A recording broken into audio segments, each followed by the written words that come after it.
maging idol man ako para sabihin ko sa'yo dahil yun kay Luis. Lakas ng loob nito. Idol? Malapit pa lang maging idol. Lalabas na yung audition result sa loob ng ilang araw. Nakakakaba?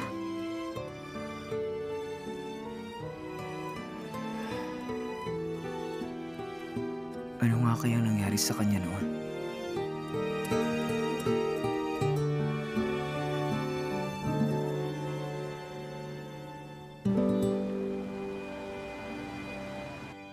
Ang galing niyong lahat sa promotion ngayon. Salamat po. Ikaw din, Secretary Wang. Break time niyo ngayon. Magpahinga kayo. Pero walang maingay, Pahinga ha? daw. Opo. Opo.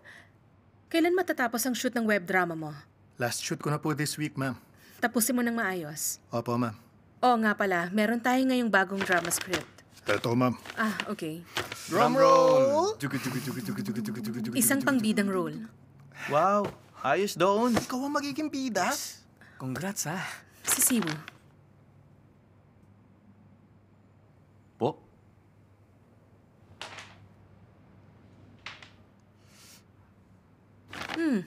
Ah!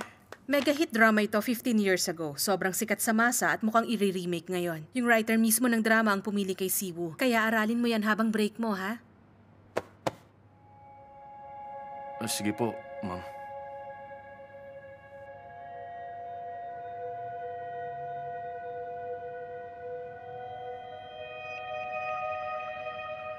Okay, yun lang muna sa ngayon. Salamat! Tara na. Sige. Salamat po! Good job sa inyo. Tara.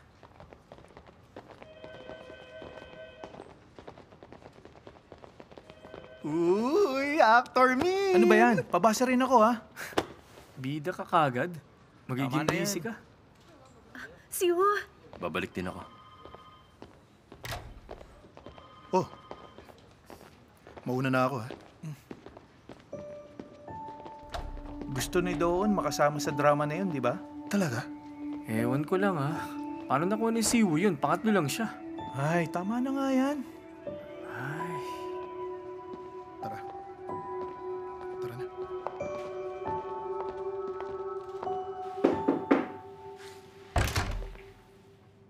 Oh, bakit?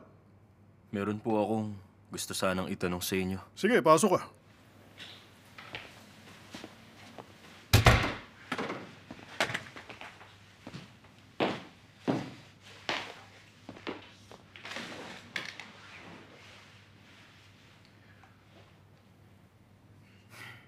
May progress na po ba tungkol sa kaso ni Luis? Nalaman na namin ngayon kung bakit ginawa yun ng manager niya si Walter.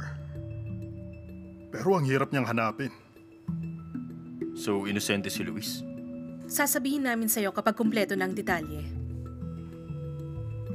Sige po. Alam niyo ba kung saan tumutuloy si Luis sa ngayon? Baka nagre-reflect siya sa sarili niya kung saan. Bakit, ha?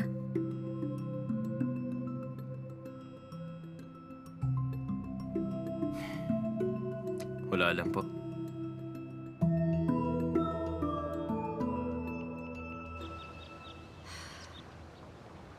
Hindi yun solusyon sa problema. O bakit?